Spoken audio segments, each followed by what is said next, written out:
You know, we're all pretty familiar with the idea of a divine structure, something built on creation, love, truth, that sort of thing. But what happens when you take that model and just flip it on its head? What if you design a system not to enlighten, but to control? Today, we're diving into a really fascinating and, frankly, terrifying concept: a corrupt system engineered for absolute power, an anti-theology. Okay, so let's just jump right in with the central question that really unlocks this whole dark philosophy. What if the very fabric of reality wasn't a gift for you to explore, but was actually a prison built specifically for you? A system where you exist for one reason: to be consumed. Just let that sink in for a second. So there's a name for this: anti theology. And it's not just a different belief system, it's a completely inverted one. Its entire purpose is parasitic. It's designed to consume its followers and then force them into this single, uniform whole. This is the blueprint for a prison, not just for society, but for the soul itself. All right, so let's unpack that blueprint, shall we? We're going to look at the architecture of this prison, piece by horrifying piece, to really understand how such a totalizing system of control could even be constructed in the first place.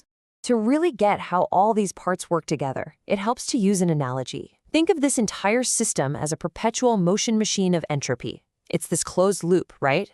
Engineered to break things down, to consume energy, and to sustain itself through nothing but destruction. Keep that image in your head as we meet the creators. Well, every machine needs an engineer and every prison needs an architect. In this anti-theology, that role is filled by a being known as the Grand Architect.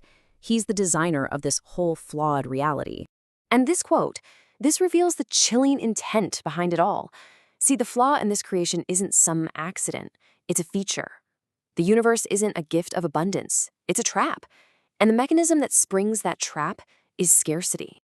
You know, this idea actually has some old roots in Gnostic thought, with the concept of the demiurge, sometimes called Sackless the Fool.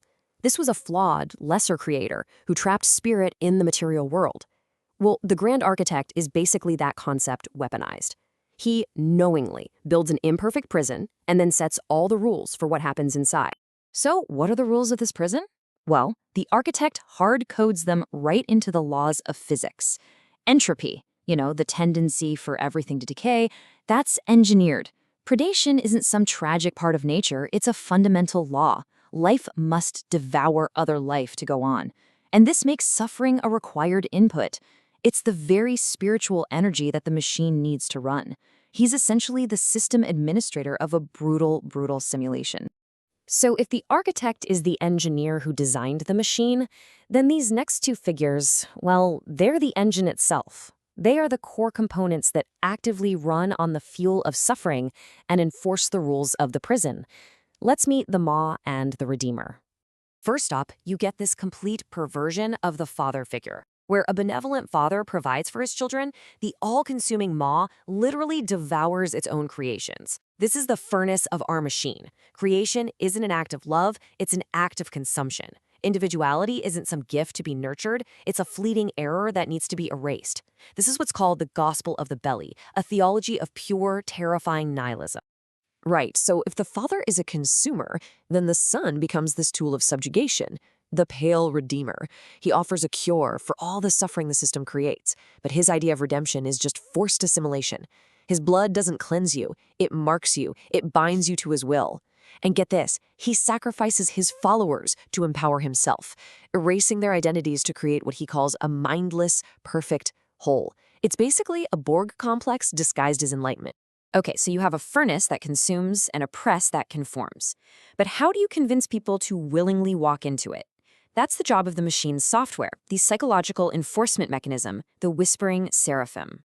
This entity is the anti-paraclete, a complete inversion of the Holy Spirit. It's not a spirit of truth, it's a spirit of gaslighting. It doesn't bring comfort, it sows paranoia. It's the hissing steam from our machine, whispering all the right lies to keep the system running smoothly. And its methods are just insidious. It shows up as a phoenix, and it revives souls that have been crushed by the system. But this revival is just a reset button. It brings them back into a state of zealous devotion. It whispers that atrocities are actually divine revelations, completely shattering objective morality.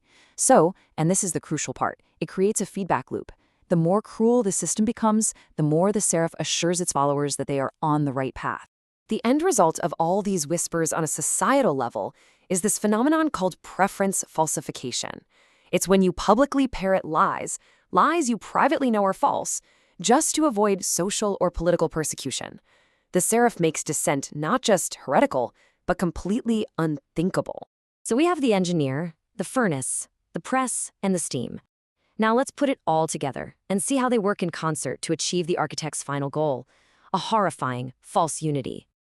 What we're looking at here is the assembly line of oppression. It is a systematic dismantling of freedom. First, the Ma consumes everything, erasing the past. Then the Redeemer subjugates everyone, erasing the self. Finally, the Seraph deceives, erasing truth itself.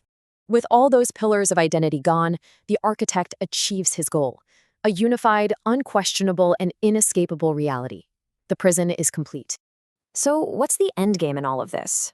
The sources point to a chillingly modern parallel, a dark form of transhumanism. You know, the desire to merge all consciousness into a single cloud, a singularity. It is the ultimate technological version of the Pale Redeemer's goal, where the unique human spirit becomes nothing more than data, just food for the system. You know, a healthy theology, you could say it's like a stained-glass window. It lets light through to create a beautiful, complex pattern.